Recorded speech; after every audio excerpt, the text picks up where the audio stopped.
大声一点。请问揾同你點買份？G 上三同你 G 同埋 G 三同你。第二，第 B。OK， 請同你點買？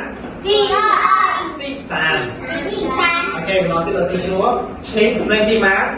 第三、揾同你點買？第二、 OK， 按下。请问请问不是第二、第四、第一，老师读请please，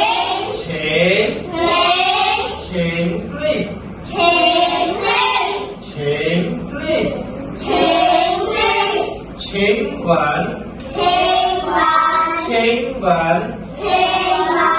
May I ask？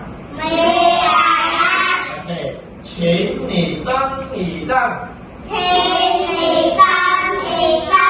Please wait for a while。OK， 老師你啊。